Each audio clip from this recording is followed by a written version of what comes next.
Which hair transplant clinic should you go to? Or should you get a hair transplant in the first place? Because if you get that wrong, you will spend years fixing mistakes that shouldn't have happened in the first place. And unfortunately, people waste money and grafts every day because they're unable to see behind the curtains and are buying into the hype and marketing. And so after helping thousands of people visiting clinics around the world, my 3 hair transplants and 1 correction surgery, I'm here to help you navigate these waters safely and help you approach the hair restoration the right way from the start. Hair transplants are a resource management game. So every time you gain hair in one area, you permanently use up hair follicles in another part of the scalp. And most people underestimate that. Smart patients think about the long-term plan first. Because if too many follicles are taken too early or taken badly, you won't even get another chance to improve things later on. People rush into the surgery every day before they even understand their hair loss pattern. If your hair loss is still actively moving from month to month at a young age, getting a surgery without a plan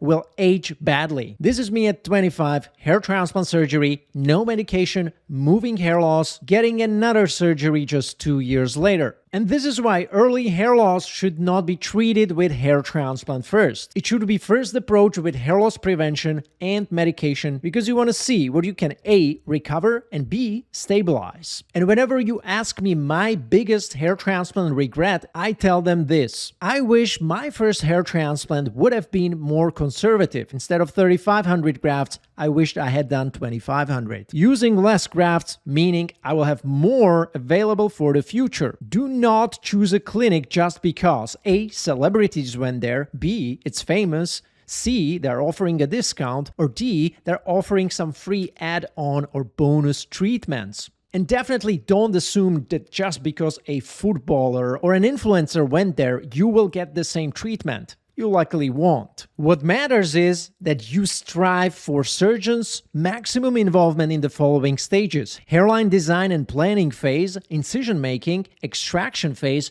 and implantation phase. So always do your own research. People often overcomplicate the clinic research because in reality, the fastest filters on how to find the right clinic is this: how many patients is the clinic or surgeon accepting every single day? This is one of the most important questions you can ask because there are 2 types of clinics in this industry. The boutique type of clinics that are usually surgeon-led, working on 1 patient a day, versus high-volume hair factories doing 5, 10, or 20 plus patients a day. And so you want to know always how involved is the doctor going to be in the surgery versus how much of it is going to be delegated. Doctor supervising doesn't mean doctor operating. Big difference. Do they produce high naturalness and artistry or just copy-paste hairline no matter what patient comes in? Flashy reels or fast-paced testimonials are being utilized by social media sites of different clinics because they understand that these will get trendy, they will be picked up by the algorithms and get viral. But these are usually the worst ones to see the true face of the result. When you evaluate the results, you need close-ups, come-throughs, multiple angles, consistent lighting,